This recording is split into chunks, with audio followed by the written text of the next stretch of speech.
بسم الله الرحمن الرحيم. عن جابر رضي الله تعالى عنه قال: كان النبي صلى الله عليه وسلم إذا خطب استند إلى جذع نخلة من سوار المسجد، فلما صنع له المنبر فاستوى عليه صاحت النخلة التي كان يخطب عندها حتى كادت أن تنشق. الحديث رواه البخاری. حضرت جابر فرماتے ہیں رسول اللہ صلی اللہ علیہ وسلم جب خطبہ دیتے تھے تو مسجد میں ستونوں میں لگی ہوئی کھجور کے خشک تنوں میں سے ایک تنے کے ساتھ ٹیک لگا لیا کرتے تھے۔ جب حضور کے لیے ممبر بنا دیا گیا تو حضور علیہ الصلوۃ والسلام اس پہ تشریف فرما ہوئے تو وہ کھجور کا تنا چیخنے لگا۔ حضور علیہ الصلوۃ صحابی کہتے ہیں کہ اس قدر شدت سے وہ چیخ رہا تھا کہ ہمیں لگا کہ یہ پھٹ جائے گا۔ فنزل النبی صلی اللہ علیہ وسلم حتی اخذها فضمها الیہ، صحابی کہتے ہیں حضور ممبر سے نیچے اترے، حضور نے اس کو اپنے ساتھ لگایا۔ فجعلت تئن انین الصبی الذی یسکت حتی استقرت، وہ ایسے ہجکیاں لینے لگا جیسے کسی بچے کو جب روتے ہوئے کو چپ کرایا جاتا ہے تو وہ ہجکیاں لے لے کے روتا ہے، اس طرح وہ ہجکیاں لے رہا تھا کھجور کا وہ تنا۔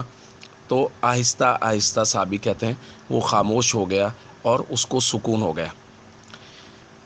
دوستو، یہ اللہ کے نبی صلی اللہ علیہ وسلم کی شان ہے کہ حضور علیہ الصلوۃ والسلام سے وہ دوری کھجور کا تنا برداشت نہیں کر سکا، اور وہ ہمیں یہ پیغام دے گیا ہے، کھجور کا تنا ہمیں یہ پیغام دے گیا ہے کہ اگر اللہ کے رسول صلی اللہ علیہ وسلم سے محبت ہے تو جب بھی تم سے کوئی اللہ کے نبی صلی اللہ علیہ وسلم کی سنت دور جائے تو تمہیں رونا آئے۔ عشق رسول کا بہت بنیادی اور لازمی حصہ ہے رونا، اللہ کی محبت کا بہت بنیادی حصہ ہے رونا، جو ہمارے معاشرے سے معاشرہ من حیث المعاشرہ اٹھ گیا ہے۔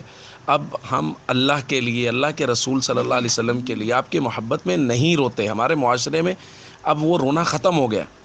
دوستو، اللہ کے نبی سے سچی محبت کریں صلی اللہ علیہ تعالیٰ علیہ وسلم، اللہ سے سچی محبت کریں، اور اس عشق میں جس طرح وہ کھجور کا تنا ہمیں یہ درس دے گیا ہے کہ عشق بغیر روئے مکمل نہیں ہوگا، اسی طرح ہم اللہ سے خوف کرتے ہوئے، اللہ سے محبت کرتے ہوئے، اللہ کے حبیب صلی اللہ علیہ وسلم سے محبت کرتے ہوئے عبادات میں آہوزاری گریہ پیدا کریں، فرائض اور ارکان اسلام کی پابندی کریں، اور ان کو لوگوں تک عام کرنے کی کوشش کریں کہ پوری امت فرائض اور ارکان اسلام پہ آئے۔